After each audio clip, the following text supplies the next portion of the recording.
Love marriage की कहानी। प्यार प्रस्तावना। प्यार एक ऐसा रिश्ता है जो जाति, धर्म, भाषा और समाज की दीवारों को तोड़कर भी अपने अस्तित्व को साबित करता है। जब दो दिल सच्चे मन से एक दूसरे को चाहते हैं तो दुनिया की कोई ताकत उन्हें अलग नहीं कर सकती। यह कहानी है आर्व और काव्या की, जिनका प्यार दोस्ती से शुरू होकर शादी तक पहुंचता है। लेकिन यह रास्ता आसान नहीं था। अध्याय 1। पहली मुलाकात। दिल्ली यूनिवर्सिटी का कैंपस। सुबह का समय। क्लास शुरू होने से पहले सभी छात्र छात्राएं अपनी अपनी ग्रुप में बातें कर रहे थे। आरव, जो बीकॉम का स्टूडेंट था, अपने दोस्तों के साथ खड़ा था। तभी सामने से काव्या आई, उसकी क्लास की नई छात्रा। उसकी मुस्कान इतनी प्यारी थी कि देखते ही आरव का दिल धड़क उठा। पहली नजर का प्यार अक्सर फिल्मों में ही सच लगता है, लेकिन उस दिन आरव को एहसास हुआ कि यह हकीकत भी हो सकता है। उसने बस चुपचाप उसे देखा और मन ही मन सोच लिया, काश ये लड़की मेरी जिंदगी का हिस्सा बन जाए। अध्याय दा। दोस्ती की शुरुआत। धीरे धीरे दोनों एक दूसरे को जानने लगे। लाइब्रेरी में पढ़ाई के दौरान, कैंटीन में कॉफी पीते हुए, ग्रुप प्रोजेक्ट्स करते हुए उनकी मुलाकातें बढ़ने लगी। आर्व मजाकिया स्वभाव का था, जबकि काव्या गंभीर और पढ़ाई में तेज। दोनों के स्वभाव में फर्क होने के बावजूद उनकी दोस्ती गहरी होती गई। काव्या को लगता था कि आर्व सिर्फ उसका अच्छा दोस्त है, लेकिन आर्व तो कब का अपना दिल हार चुका था। अध्याय 3।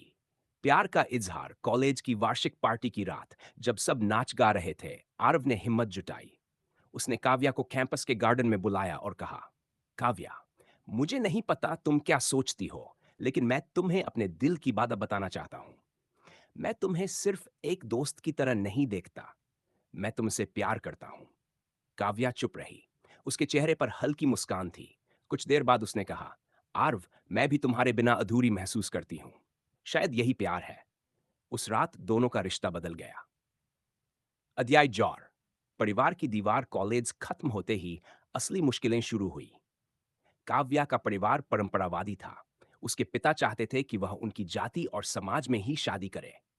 जब काव्या ने घर वालों से आर्व का जिक्र किया तो घर में तूफान आ गया।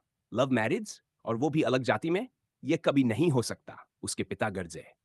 उधर आर्व के घर में भी यही स्थिति थी। उसकी मां चाहती थी कि वह परिवार की पसंद की लड़की से शादी करे।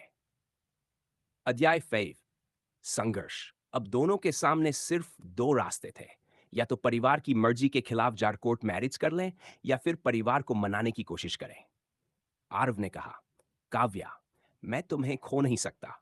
हम लड़ेंगे लेकिन भागेंगे नहीं। अपने रिश्ते को इज्जत से मंजूर करवाएंगे। शुरू हुआ लंबा संघर्ष। रिश्तेदारों की बातें, समाज का दबाव, माता पिता की नाराजगी और खुद की भावनात्मक परेशानियां। लेकिन सच्चा प्यार कभी हार नहीं मानता। अध्याय 6। जीत की राह। काव्या ने अपने परिवार को समझाया, अगर आप मेरी खुशी चाहते हैं तो मेरी पसंद को अपनाएं। आर्व मुझे सिर्फ पत्नी नहीं, जीवन साथी की तरह चाहता है। आर्व ने भी अपने माता पिता से कहा, अगर आप नहीं मानेंगे तो मैं अधूरा रह जाऊंगा। प्यार मजबूरी नहीं, मेरी जरूरत है। धीरे धीरे परिवार का दिल पिघलने लगा। रिश्तेदारों ने भी देखा कि दोनों का प्यार सच्चा है। अध्याय 7। शादी का दिन। आखिरकार वह दिन आ ही गया। मंदिर में शहनाइयां बज रही थीं। आर्व और काव्या लाल जोड़े और शेरवानी में अपने अपने परिवार के आशीर्वाद के साथ मंडप में बैठे थे। वह क्षण सिर्फ उनका नहीं, बल्कि दोनों परिवारों की जीत थी। 7 फेरे लेकर उन्होंने वादा किया, हर जन्म में हम साथ रहेंगे।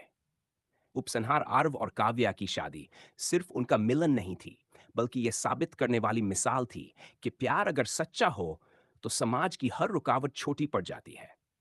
आज वे दोनों खुशहाल जीवन जी रहे हैं और दूसरों को भी यही संदेश देते हैं। लव मैरिज सिर्फ दो दिलों का मिलन नहीं, बल्कि दो परिवारों को जोड़ने वाली डोर है।